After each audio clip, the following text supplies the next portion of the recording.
the International Association of Coaching.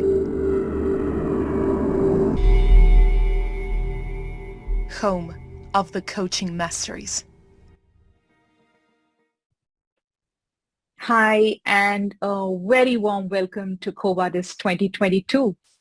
This is a flagship program to support all coaches and learners worldwide. And these dialogues become far more significant now because we seem to be going through a very interesting phase in coaching.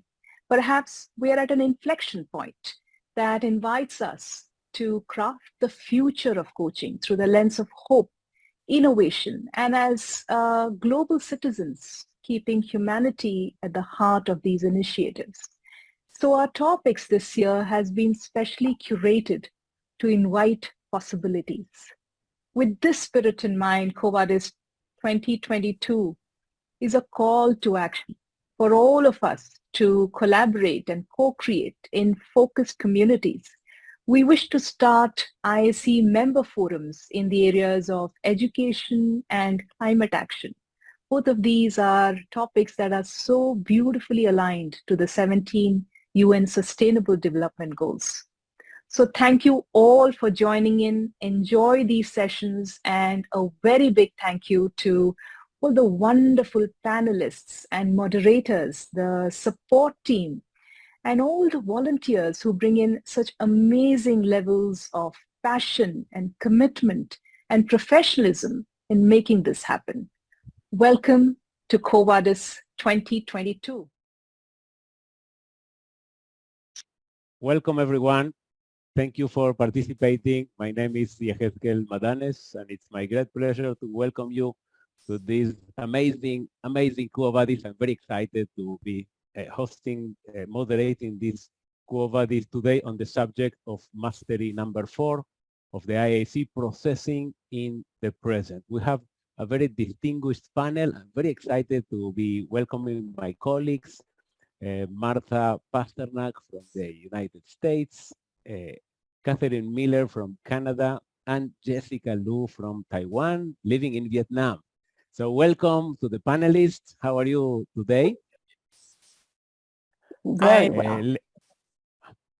Let me start by asking our distinguished panelists to tell a little bit about themselves. So Martha, would you like to start? Please give us a little bit of your background. Sure. Hello, everyone. As you've heard, my name is Martha Pasternak, and I live in Florida. However, I'm in upstate New York right now. I am serving as the treasurer for IAC currently. I was certified as a coach by the Fearless Living Institute in 2004, and I immediately found IAC as a community of practitioners that really speak to my heart. I have several prestigious degrees, but what's important to me to tell you is that prior to my nursing career, which is now, over 40 years, I was passionate in studying wildlife biology, and that informs who I am today. My passion is to witness the mystery of life, and that carried me through my work in the natural world as well as my work as a healthcare practitioner. I retired as a family nurse practitioner with a master's degree in primary care for individuals, families, and communities. Right now, my health trajectory is towards the climate change. As a wildlife biologist, and as someone whose purpose is to mobilize the energy of love, behold beauty, and serve the children. As a family nurse practitioner, I took most care of the adults who were caring for those children. But in my mind, I was doing that so that the kids would be well cared for.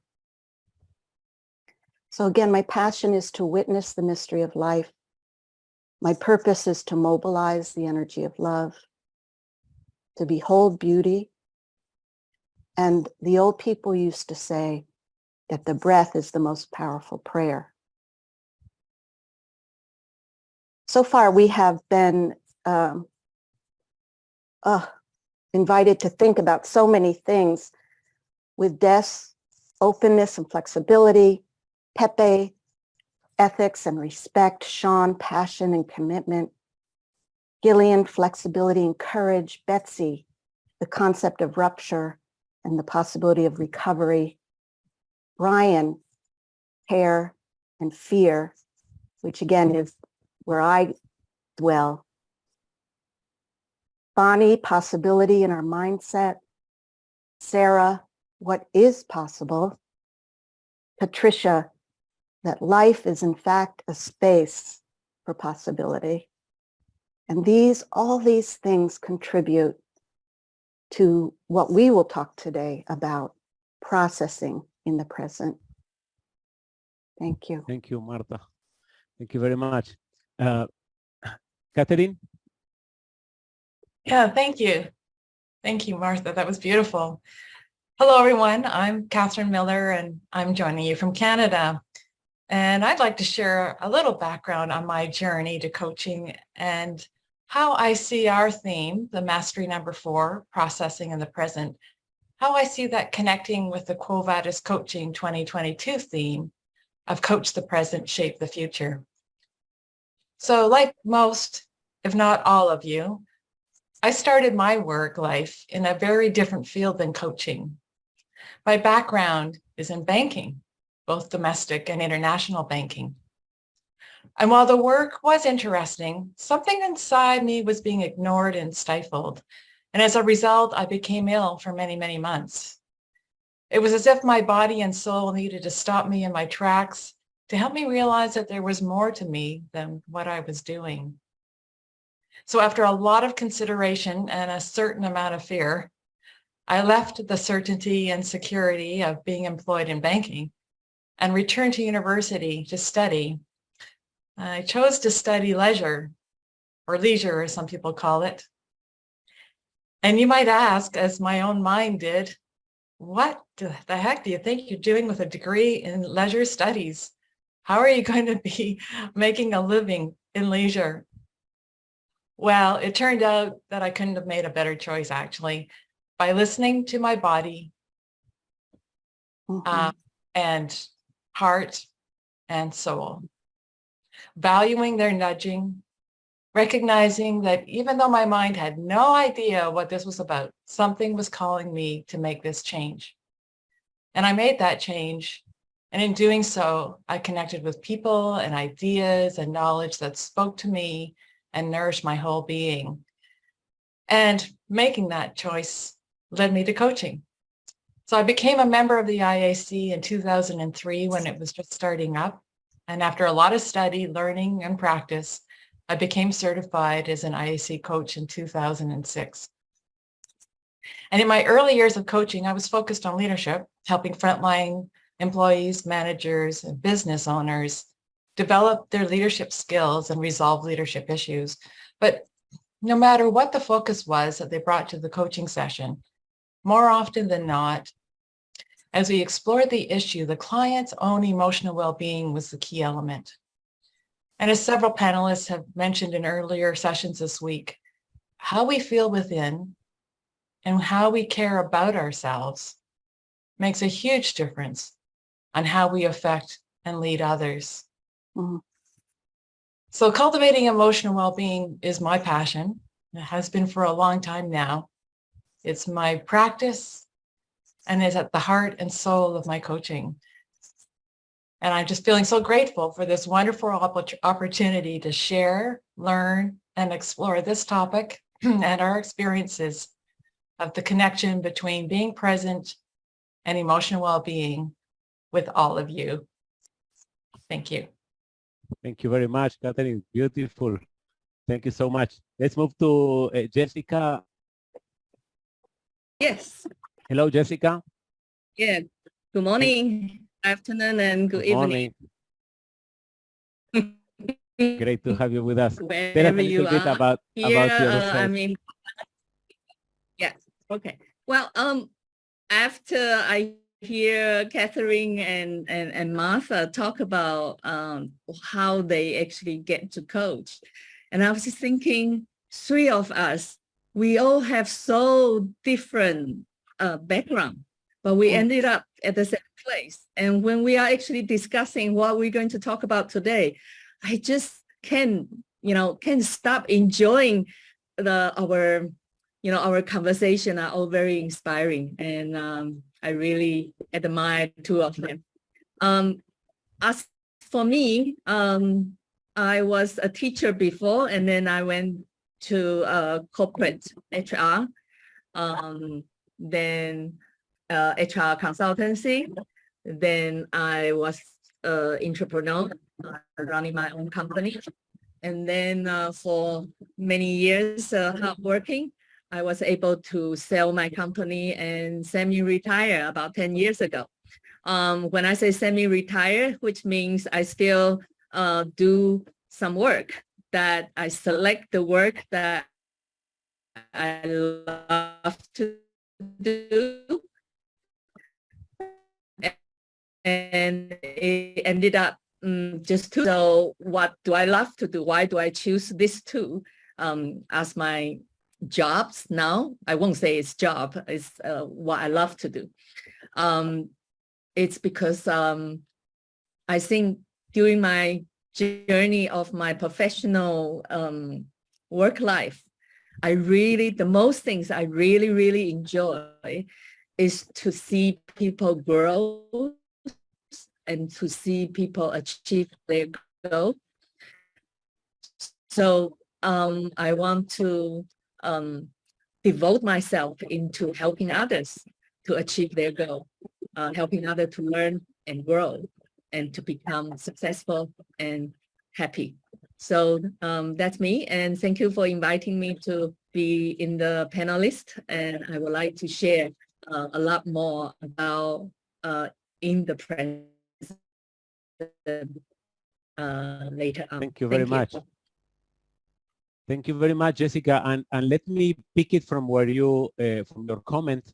I think part of the magic of the IAC is its global nature. I mean, we are in one room now having this conversation. We had it previously when we met for the first time.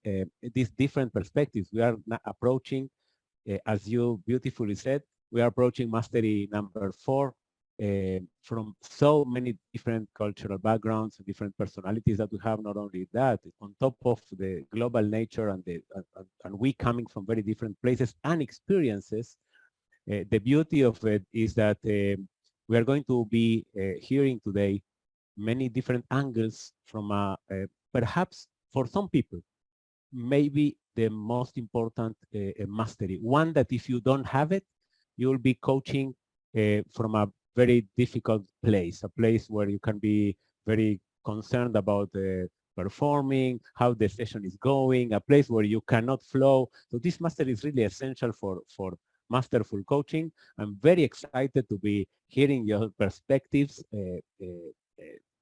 on the subject. We'll be now asking each of the panelists to give us their take, how they feel, live, how they approach, and how they implement mastery number 4, processing in the present. So let me start again back to Martha and ask Martha, please tell us about mastery number 4. How do you live it? What does it mean to you? It means everything to me. Yeshaskel, thank you so much. And Catherine and Jessica, it's so much fun to be in this conversation with you and everyone that's with us. So my journey to this point, as I said, was through nursing. And as a very young nurse, long time ago, I was very struck by how things changed. One day, aspirin was good. The next day, it was not. One day, eating eggs was not good. The next day, oh, it turns out they're good. So you probably have experienced that. And especially now, with the immensity of the changes that are happening so fast for us. Again, one of the things that's most important to me is that I'm a mother and a grandmother. And so I think of those children.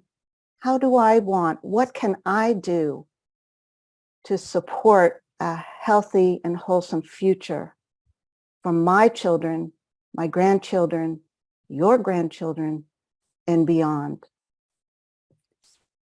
As a young nurse, with that in mind, I said, the changes are so much.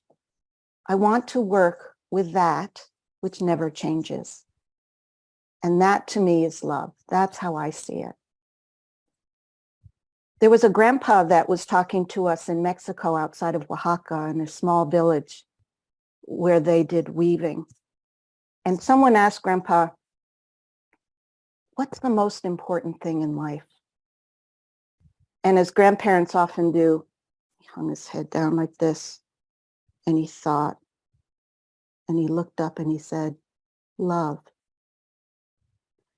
So from that village, which was very different from where I grew up, I took that message to my heart. And the way I see it, in the present moment, everything has a season. And I'm experiencing that now in upstate New York. The seasons here are very dramatic, as opposed to Florida, which has been dramatic with the hurricane. I don't want to minimize that. But everything has a season, including the present moment. So in that, along with our IAC values, I have other values. I value patience. I value humility, which is a state of being where spirit has an opportunity to enter. It's also silence. I value vulnerability, which to me means being fully present with who I am. And I value curiosity. What is that like? I value self-love. And self-love enables self-care. And that's where we go with mastery number 4. But first, we must attend to our readiness to be in our readiness as coaches to be in the present moment. It's important that we take time to become aware of our own fear and our own biases that we may bring in to the session. I'm not saying biases are bad, and certainly fear, we can befriend our fear, but we must, that's a strong word.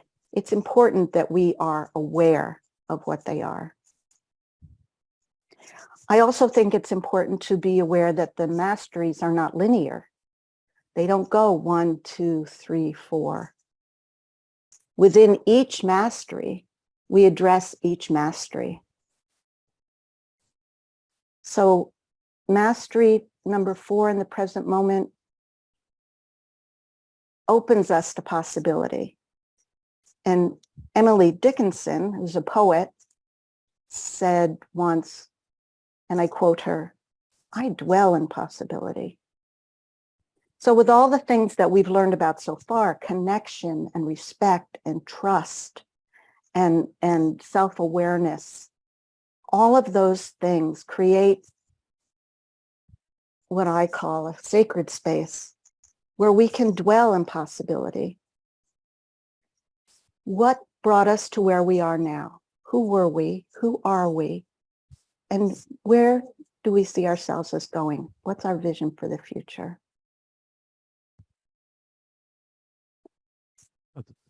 So again, my message would be, we get to prepare as we sit with our coaches, our clients, who then we journey with them into their present moments to find what's important to Yes, them. I would like to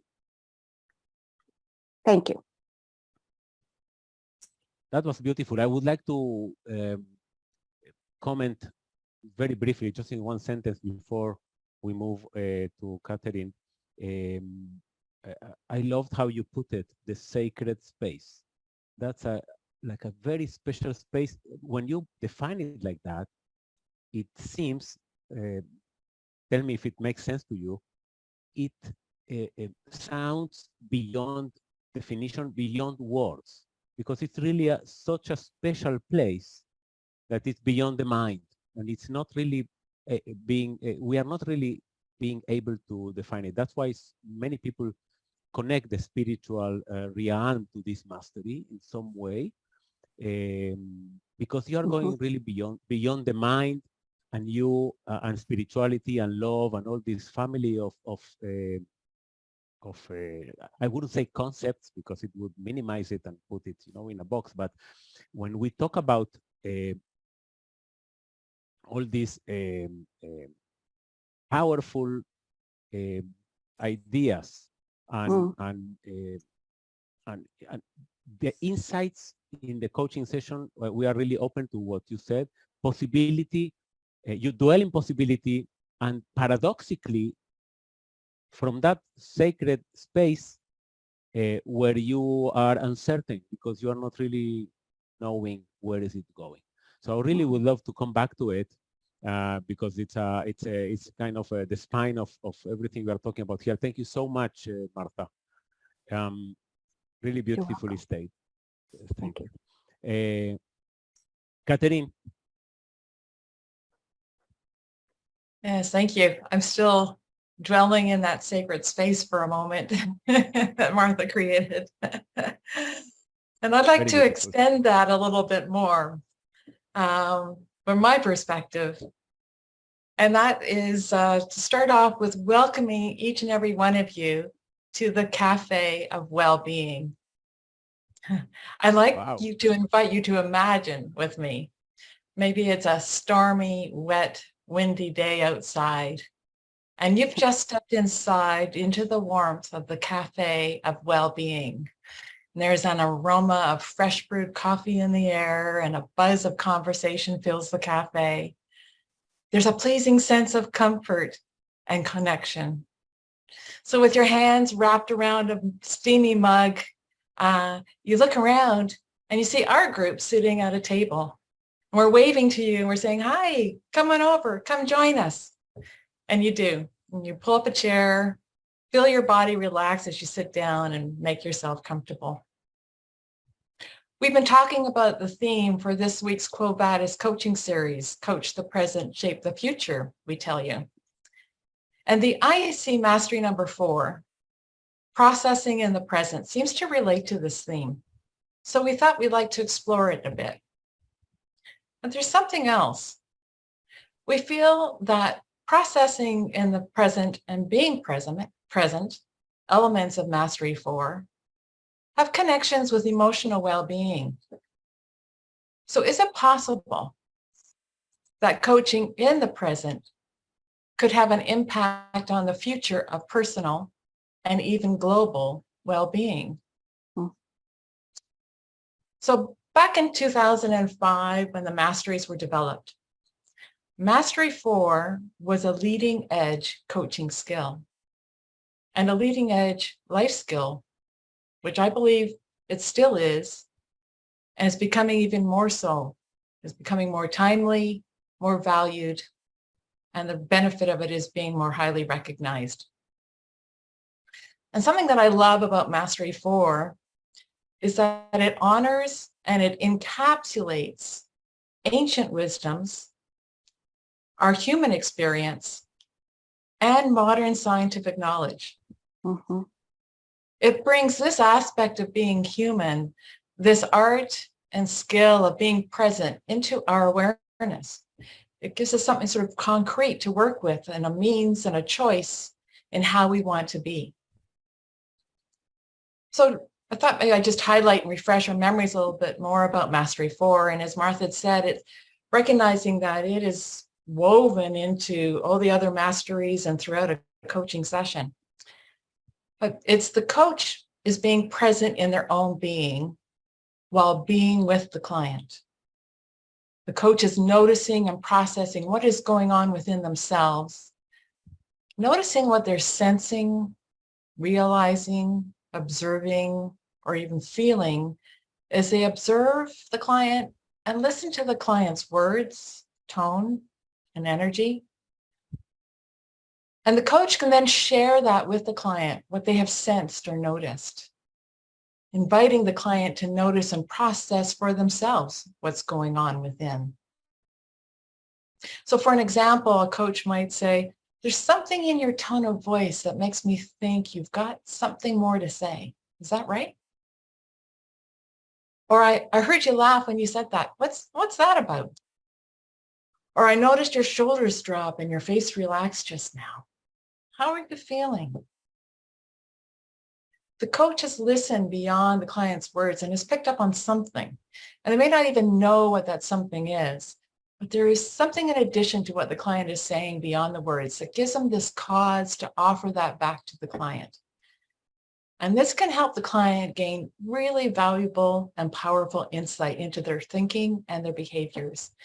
Now, helping our clients tune in to what they are feeling in their body, heart, and or spirit, in addition to what they are thinking in their head. It encourages them to think beyond what is in their head and open them up to insights and possibilities they hadn't even dreamed of. Because being human isn't only about what's going on in our heads, although that seems to be a common experience of living from the neck up, as they say, but there is so much more to us. Our busy minds, though, tend to seem to forget that, because typically our thoughts are caught up in projecting into the future and reviewing the past. We're planning, imagining, worrying, anticipating, reliving, giving little attention to what we are experiencing in the present moment. Now, there's definitely a place and an importance to thinking in the future and in the past. But neuroscience is explaining to us that the human brain evolved with what's called a negativity bias. And that tends to keep us thinking in the past and the future in often unhelpful and stress-producing ways. This hardwiring in the brain served our ancient ancestors well. It helped them survive by being aware of and learning from real and potential dangers in their physical environment. But for us these days, our challenges are more psychological than physical.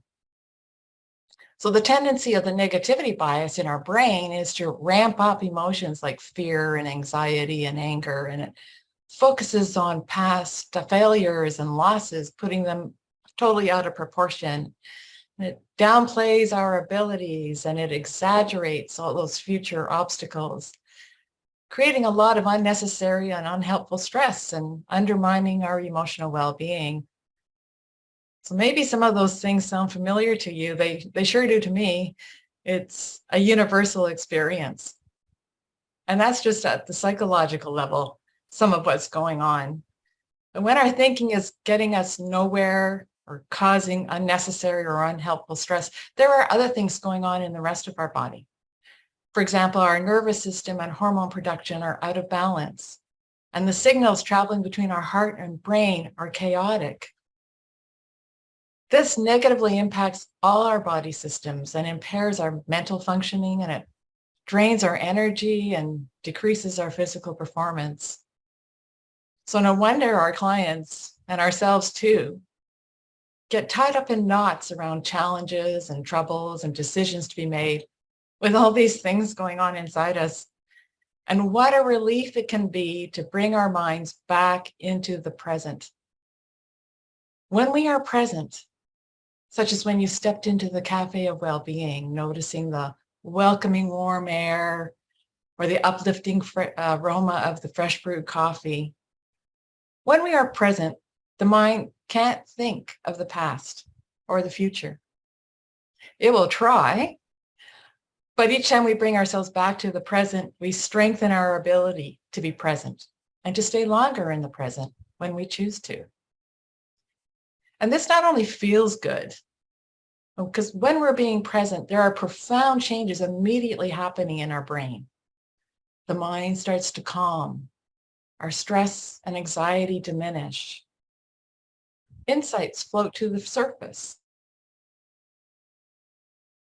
Wisdom and our ideas and our self-awareness. Being present interrupts our automatic thoughts and feelings and creates space when we can choose a different response. When we are being present, profound changes occur in our body too. Our heart rhythms and our nervous system become more synchronized and in balance. Stress hormone production is reduced, and beneficial hormone production or supportive hormone production is increased. So all of this and even more happens when we are being present. Our brain and body work better. They work better together. And we feel better. We perform better. And we interact with others better. All important ingredients for emotional well-being. So I would like to close with this thought.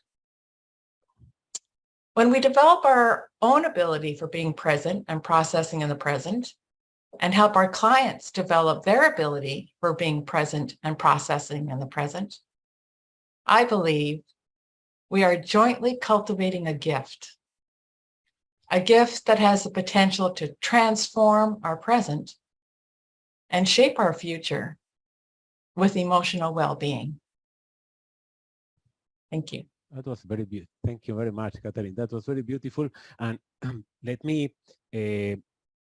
emphasize what you just said regarding the many possibilities. Why is it, if I need to pick one phrase of all the beautiful things you just described and the powers of this mastery, I would say that it's so easy to get distracted with so much going on. You just described so beautifully the many possibilities for really becoming out of present, and why it's so important to use this mastery to bring ourselves back.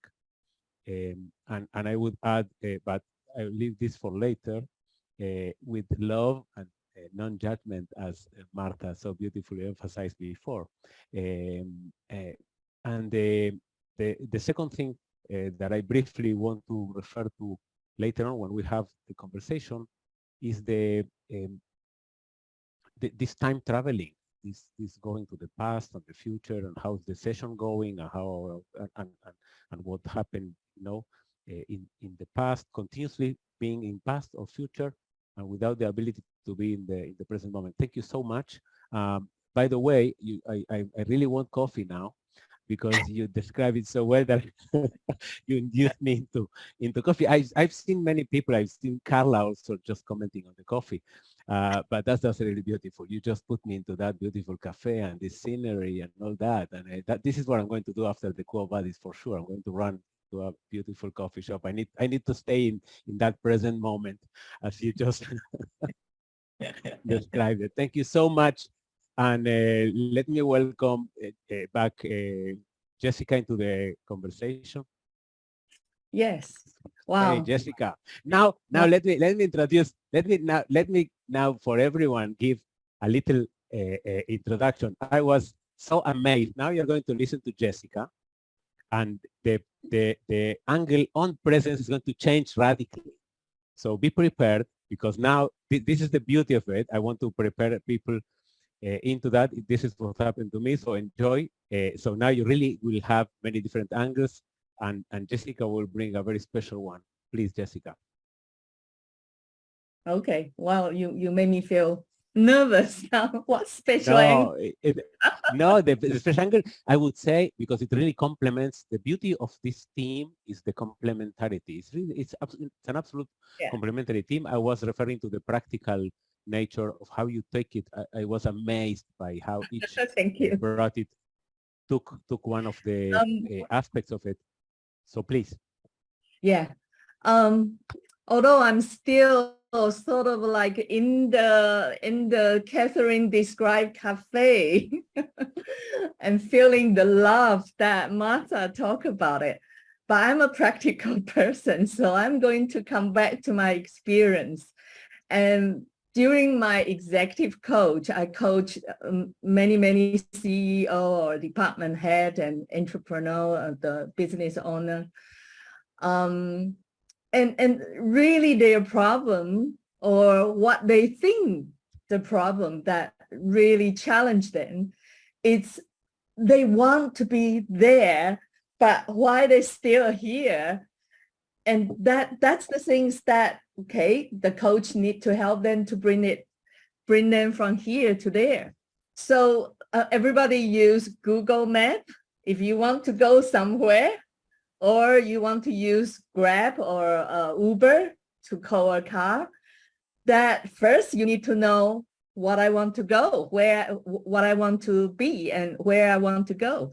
But after that, you will have to key in where you are before you know where to step, to start, to go, to depart, toward your goal. So if we are going to say, can we materialize future by coaching the present? I would say definitely, of course, because the future starts at the present. And if you don't know where you are not clearly where you are, what you have, what opportunity or possibility you can see, then you won't get there. So my concept is a sentence in Chinese. I will say Chinese first, and then I will explain. We say 放眼未来，专注眼前, which means focus on the present task while you have the target visualized in the future. So I'm not sure everybody know the game of golf. When you go up to, the golf course, when you are actually hitting the ball, what you need to do is where the ball is going to go. But all you need to do at that moment hitting the ball is, I know where is the hole is, but you have to pay so much attention to your posture, to your gesture, to how to take the things to hit the ball. Where is the ball? So yes, coaching the present can get you to the future and the future that you want to go. How do we do that? I have experience, because when I was maybe first I will talk about recently.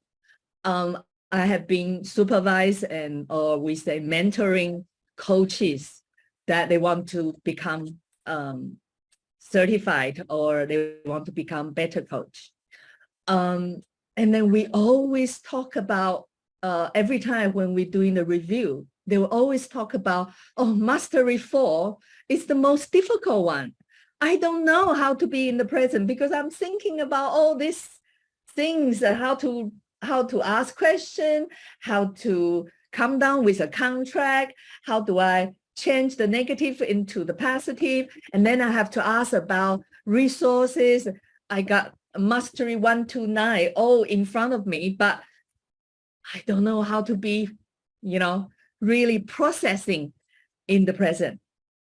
So what I often say is, if you don't do this, the very, very worst of your coaching section will be that the client said, well, the coach was not even there for me.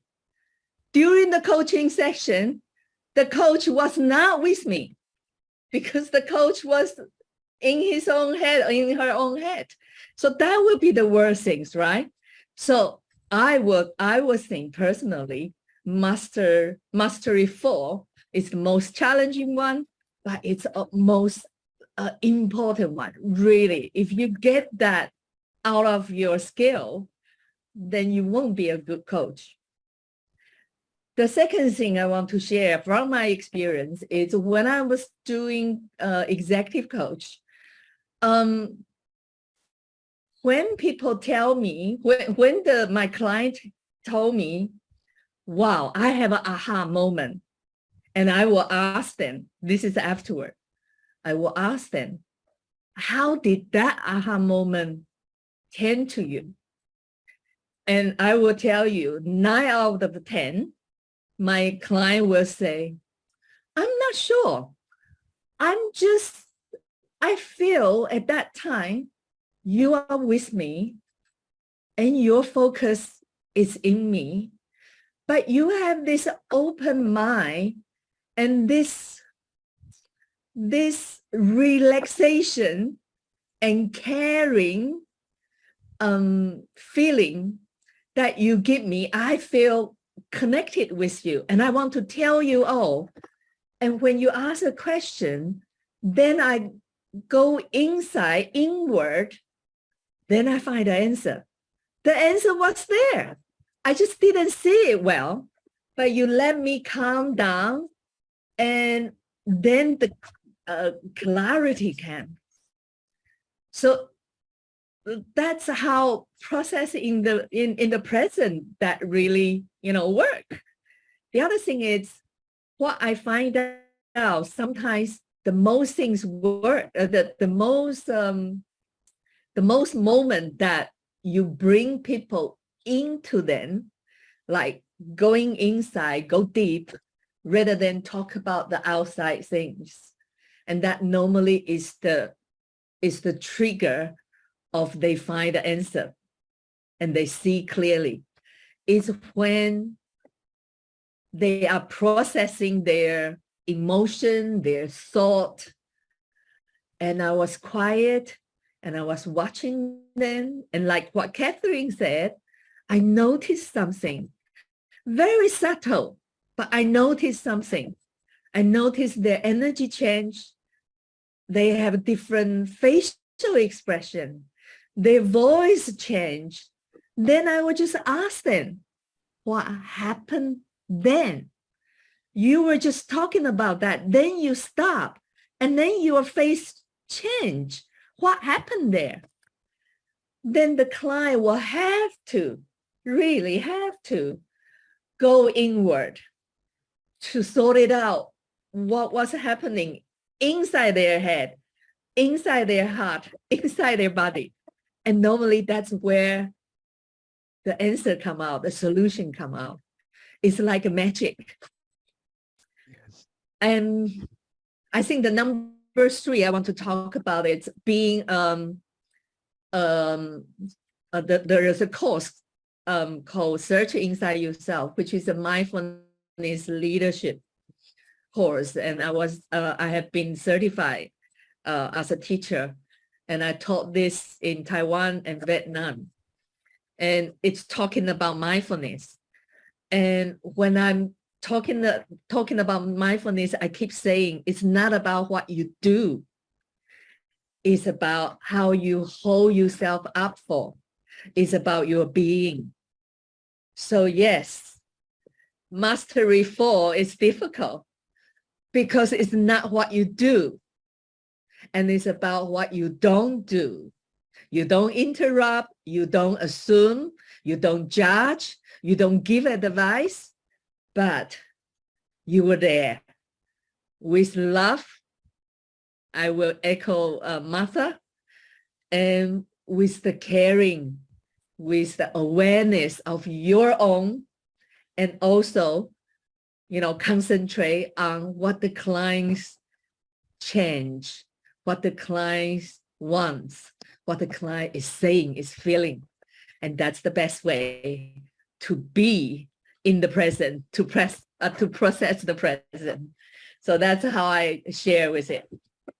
Thank you. Wow, Jessica, that was amazing and very beautiful. And I think it wraps up very beautifully, perhaps everything that has been said, because you brought it into the practical realm when we actually see it in the coaching session. How we see it.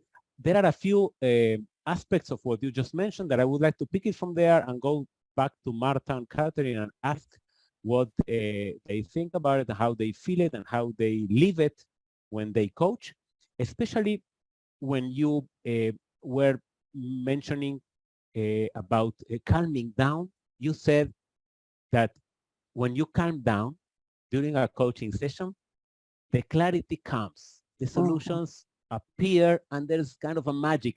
That's why it's so difficult, because there are no manuals for this mastery. It's a bit of a magic, and it's kind of a, well, how do I do the magic? How do I do it? I'm seeing now in the chat people asking, how would you advise beginners, coaches to implement this, because this is so difficult, you know, when you are, because a typical symptom of beginner coaches is that they are very aware, trying to see how they take all the techniques that they learned and try to apply it on the session. And there is a certain anxiety, how I'm performing, how the session is going. And mastery number 4 basically tells you, just relax, and makes you very humble, because you really, sometimes you don't know, and you need to accept, you need to know that you don't know, and you need to accept that you don't know. And again, to paraphrase Martha, you need to be very loving to yourself, because at that moment you may not know, you may say, you may criticize yourself or judge the session, and that's what you really need not to do. So I would really love to listen from your experiences, Martha and Catherine, relating to what what Jessica said, regarding that particular moment when you are in the session and you said, okay, let's calm down so the clarity can arise. No techniques, no trying to force it, no trying to, okay, from A to B and let's do this, let's find options. Just, you know, release it, stay present, breathe, and be at that moment, which is not easy sometimes. You know, you need to manage your own thinking and feeling, because there's an anxiety sometimes arising. Where is this going? Now, what do we do? You know, the session, suddenly you don't know what to do. It happens. It happens often, even if you are a masterful coach, or especially if you're a masterful coach. Suddenly you are in that moment. What's your experience, Martha, when you are there? Well, how do you manifest the love at that particular moment, so the clarity can arise? Wow. Jessica. Jessica, you were speaking of courage. And I'm a word person. I write. I've written a couple books. And so you'll hear me play with words. And courage, cour, our French speakers may correct me, means heart. And courage means moving forward even though you're afraid. And if you think about the times you were courageous, it's like, la, la, la, la, la, and then you go forward. That makes sense. The other thing I like to do in sessions is to make sure that I understand and my client understands what they mean by the words they use. For example, fear is often considered a negative emotion. And I might ask, well, how does that teach you something? What do you learn from that fear? How can you befriend that fear to bring you forward? Because in my experience, it's like fear, it's also neurological, and it's a response that's been learned from the past. I don't think we have to go all the way back to the lion's roar. I think we learn as little children what to be afraid of. What does that teach us? How can that support us? How can we befriend that fear? I also like to bring people into the awareness of possibility. Can you do this even though you're afraid? Is being afraid really all that prohibitive for forward motion or for making a decision or for loving yourself. Oftentimes, our expectations get involved in what we want to do. Expectation, X means external. I don't want to do this because someone might think poorly of me, versus I want to do this because, as Catherine said, it's what my heart and my soul and my passion aligns with this action. So I help people use words, say, what are you afraid of? What do you love? Often people will say, well, I think I'm afraid of, and I say, well, thinking is not a feeling. When you think that, what do you feel?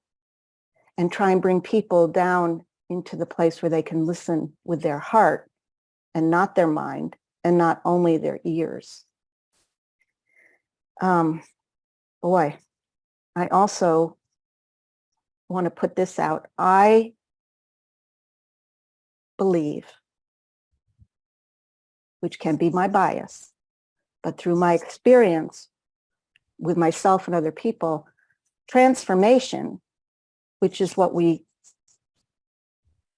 visualize for our clients, does not require change. But transformation does require self-love. So is it okay with us if people don't make changes? If they then can find the place where that truly speaks to who they are? That's a place where I think coaches kind of get into their own agenda, or they might miss what the client is trying to say, and we miss the place where they might benefit from going deeper through coaching into that thought. So yeah, words. And what are you going to do when you come out of that cafe, when you come out of that cozy, warm place? How will you live then? How will you dwell in that awareness? Those are questions that I would ask my client so that it grounds them with these enormous insights and ahas and good feelings that I see as a good place for a coach to support our client. Martha, let me ask you something regarding what you just said, which I would like to, I love to hear what Catherine has to say about this comment that I'm about to say. I think you just touched into a very profound insight, which is, and it's a basic mindfulness tenet. And it's a bit delicate in coaching, especially if we are, if you, for people that come from a very results-oriented coaching, they may feel some kind of an inner conflict here, because basically what you are saying, and I'm tying this to the subject of love, is be okay. Self-love would mean be okay. We pursue change. That's why people come to us as coaches. They want some change in their lives, but don't pursue it so aggressively. You try your best, but be okay if and when change is not happening. So you are in that acceptance state, and that's the paradox. You are inviting it more than ever. When you are able to accept that it may not happen, or it may not happen now, suddenly it happens. That's where the magic, that's why it's so deep, what we can trigger with this mastery. And I think that when you touch the issue of self-love, it releases this obligation and this judging of the result. We want the result. We may want it, badly, but there's not this need and lack. And that's where in my view, the love comes in. There's self-love. So you give yourself this patience and this gentleness and this love. This is love. You're loving yourself, and you are inviting possibility, and you are increasing the odds of it happening. Thank you so much for touching that, because we could do a whole Quo Vadis session or the whole week of Quo Vadis on that particular particular subject. But thank you so much. May I just add one thing? to your point, Yashasgal, it's about surrender. And it's when we surrender, we let go of all of our preconceived notions. And it's when we surrender that we are in fact most powerful. And then change happens because we're growing. When we stop growing, biologically, it's called apoptosis. The cell will die. We will die when we stop growing. But fear and pushing and assumptions and all those things we've spoken about can inhibit our growth. Thank you, Thank you. Martha. Thank you so much. Catherine, Can I, please. sorry, can I just, Eh. I want to echo what Martha is talking about. It's amazing using Please. medical and biological things to talk about this self-love and self-renewal. I do believe accepting self, it gives us the energy and the power to move forward. Mhm. And I will, normally at the end of the section, I ask my client saying, well, when you talk about, when you got this, our conversation got to here, and you find out this, and what have you noticed? What happened to you? What happened to you inside? Or I ask them, what have you learned from this conversation about yourself? What did you know about yourself that you didn't know? And they always come out with, oh, I actually didn't know. I tried so hard. I didn't know that I really have a positive intention. I wasn't bad. I wasn't, and all of this, it's like what Martha said. It's all, we are too harsh most of the time, especially professional people in the manager's seat or running a company. They really work so hard and so harsh on themselves. And when we go through this, when they actually find out they have tried and things are not so bad as they thought, it's just not yet to where they want to be, and they are losing sort of direction because it's foggy, because they feel it is so far. But after they check on the present, they find out it's not far. I'm already here. And, if I focus on, what I'm doing, this task I'm doing okay, with some help, I can get there. It's okay. Right. So the confidence comes, and they realize, I can do this, I can still do that. And this aha moment just come right out. So I think that's I want to echo Martha and give some practical Thank you. Sorry. Thank you, Jessica. Very beautiful. And Catherine, so what's your take on this? I'm seeing you, I'm watching you very intensely observing, and I would really love to hear your insights on this. I've been sort of, listening and taking in and really agreeing with what is being said really resonates with me. And what comes to my mind, and going back to the question from the chat, how can one practice? How can one become skilled at being present, especially in a coaching session? And I totally agree with the idea of cultivating our own self-compassion and self-love, but that can be a really difficult concept for a lot of people. It can be something that they're not comfortable with at all.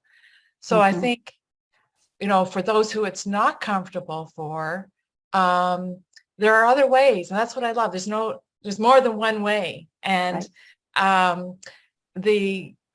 what I love too about the neuroscience that's coming out, is providing another language. When Martha was talking about words, I think words are really important in the language of how we can speak and relate to our clients, to find the same language.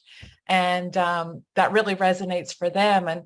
And so for some people, it's just a natural spiritual connection. They really get that. For others, it's a more scientific one. And And so that's having that knowledge, I think, is really, really helpful to be able to explain this is what's actually going on when you're being present, for instance. This is what's happening in your brain, this is what's happening in your body. And that starts to make a lot of sense to a lot of people and make them more accepting of the idea, more comfortable with the idea. And then another thing that I really love, it's called positive neuroplasticity from Rick Hansen. And it's about noticing when you are in the present, when you are experiencing something that feels really, really good, when you're in awe with a sunset, or feeling the embrace of a loved one, or playing with a child, or, anything that's really speaking to your heart and soul, just that you're really enjoying, even a deep conversation with a friend, to notice it and soak in it for a little bit. Our minds don't capture our positive experiences very well. They really latch on and remember all the negative ones, but the positive ones give us so much benefit and really help us be present and to develop that calm and clarity. So I love that. It's not something we have to work hard at doing something that's uncomfortable. It's about, no, let's practice just soaking in what's really good, what we're experiencing in this moment. And in doing so, we're building those neural pathways that help support our ability to be present and to be more present for longer periods of time. So those are just a couple of ideas of other ways of learning and living this being present. And when we're being present in the coaching session, then the rest just starts to happen naturally, as the others have said, the processing, because we're present, we're calm in ourselves, we're noticing, there's that in the moment awareness, and it's just natural. We're just engaged with the client and noticing what's going on for them, and then bringing that around to help them explore and develop their awareness. And as has been said, that's where the magic comes. That's the magic of uncertainty. So getting back to that trust, I think, in the whole process. Trust in ourselves, trust in the coaching mastery, the process, each other, coach and client, to be open and recognizing that when we're present, really wonderful things happen. Catherine, I think I want to echo what you said. To store the memory of those magic moments by using our five senses, like we remember how it looked like, we remember how it smelled, maybe it's the coffee or whatever. We remember the music, the melody, we remember the touch, we remember the temperature or whatever, we remember that, and then we store that, because all those moments when we are using our senses, that means we are with ourselves. We are one. Because normally our mind our mind leave our body, go to the past, feeling regret, go to the future, feeling worried. We are not here and now. But in those moments, those magic, beautiful moments, we will be with us, by ourselves, centered inside, feeling outside the sense of five senses. And then you store those memory. I would say that's called magic moment. And I have a lot of magic moment and I store it. And then when I'm down, when I'm feeling defeated, I bring those out. And those neuropathic will link together and give me power. And that's how I do it. So one of the things we can cultivate our awareness is center ourselves and feeling, bring our mind back to our body. Just do it in a physical way, saying, okay, don't think so much, come back, and then deep breath, and then you are in here. And remember this quietness. That's how I do it. And you do it often, you do it all the time, you become a habit, and it's easier to do it during the coaching section. So first you have to be there with the client and then focus. That's how I do it. Not easy, but can do. With Jessica, you practice. said something very, very important, Jessica. And you said, take a deep breath. Yeah. And again, physiologically, that is the easiest way to create the relaxation pathway. And so what I might do if I'm feeling whatever during a session is I will take a deep breath and calm myself down and then invite my client to take a deep breath. And that is the first step of the relaxation response. And when we can relax, as we've all said, then we can see more clearly and hear ourselves speak. You know, you can ask our client, oh, you just said this. What did you hear when you said that? What did you hear when you said that? Instead of me telling them what I heard. Exactly.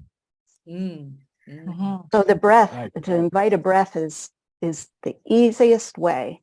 And didn't you say the breath is the best prayer? yes.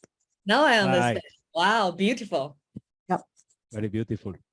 So when we are in a coaching session, and if we continue the analogy that Jessica brought of the golf, we have we set coaching goals. We want, we need to go from A to B, but here we are with the about to hit the ball, and then all the thinking begins to pop up. So that's the analogy with the session, right? We are coaching, right? And then all the thinking, and many participants are asking about that noise. What do we do? So it's like, Jessica, if we are about to hit the ball in the golf course, and you are thinking, maybe if I hit this ball, if I succeed here, maybe Nike will pay for an endorsement for my championship. I will begin this.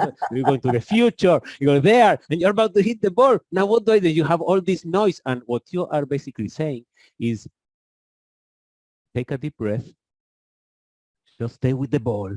The only thing you need to do now is be here now with the ball. Yeah, you narrow it to the ball. We are now in the coaching session. I don't know what's going to be, because then the mind goes, rah, time travels into the future. And the art, I think, is that you cannot prevent that from happening. The mind will do that. It will do that. The thing is that, what do you do when that happens? That's where the love that was mentioned here needs to be brought by you. This is when you own yourself. You say, oh, my mind is thinking about Nike. I think about all the success what if I fail? Maybe people will turn, their back on me. All that, okay, great, thank you, mind. Thank you so much. But I'm now with the ball. Let's take a deep breath. No, the mind was, no, but what? Hit it correctly. Okay, thank you, mind, again. And you bring it back, and that's the self-love. Right. And that's, I think it was Marcela Bermudez or somebody that asked here in the chat about beginners coaches becoming very anxious. It may be like beginner golf players. Maybe the analogy will continue. The beginners in every profession, and we as coaches are not exempt from that. And I think the way you expressed it, and the panelists, each of you brought it from very different angles, and it was so beautiful. And I want to personally thank each of you for the richness and that you brought from your experiences, and the investment of your time, and the dedication and the love that you brought into the session, because it was felt. I think people in the chat, from their responses, they are feeling it. They are feeling the presence. And so it was a beautiful session. I personally enjoyed it very much. I'm taking the presence. I got a lot of energy. So that's a good sign, a good indicator that I'm very energized. It's 5 p.m. already almost for me, and I feel a lot of energy in my system. So I thank you. I thank you all. Any other questions from the public, or any other comment? I just saw the chart with Gonzalo's word. I think it's beautiful. He talked about he learned how to drive. First time you will be tense on your mind, but after a lot of practice, you will enjoy the ride without be overthinking. So he said, Yes. we were Yes, so comfortable beautiful. being in our words and thought and minds and word that become difficult to calm down this and to let the other words, thought and mind, to let it become the center of the both. Beautiful. Wow. Yeah. At the Yes, beginning, thank you. you have to practice, you have to delivery, No. remembering to practice. But once you make it become a habit, you can always, with a breath, you can come back in and you can really enjoy it. The connection you have with your client when you are here and now, it's really beautiful. And the quality of the conversation, the interaction, the quality of the coaching section, it's beautiful. It will be beautiful, and I enjoy it every time. Thank you. Thank you, Jose. Thank you very much, Gonzalo. Thank you very much, Gonzalo. Beautiful Yeah. insight. Thank you so much. Thank you. Thank you all. Thank you, each of you, for participating. I want to thank also the Vadis organizing team. They were great supporting us. We were also need to be present here because it was, sometimes at times we don't know what to do, and we get into those moments that we were mentioning here. So thank you all very much. Thank you. Thank you for participating. Ezekiel, Thank you. yes, Michelle. Yes, May I share one more thing quickly? of A course, poem. please. This is something that I have hanging on my wall, and it's something that my husband and I had read at our wedding 40 years ago. Wow. The Sanskrit poem. Look to this day, for it is life, the very life of life. In its brief course lies all the truths and realities of your existence, the bliss of growth, the glory of action, and the splendor of beauty. For yesterday is already a dream, and tomorrow is only a vision. But today, well lived, makes every yesterday a dream of happiness, and every tomorrow a vision of hope. Look well, therefore, to this day. Wow. Wow. Thank you so much. Beautiful. Thank you so much. Thank you, Marta. Okay. We are going to invite everyone to open their cameras so we can take a picture. Please open the video. Let me see. Okay. Big smile, a big smile. 1, 2, 3. First, a screenshot. Perfect. Second screenshot. 1, 2, 3. Great. Amazing smile, family. Thank you. Thank you so much.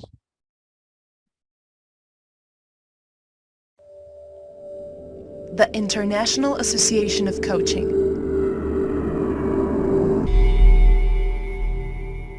Home of the coaching masteries.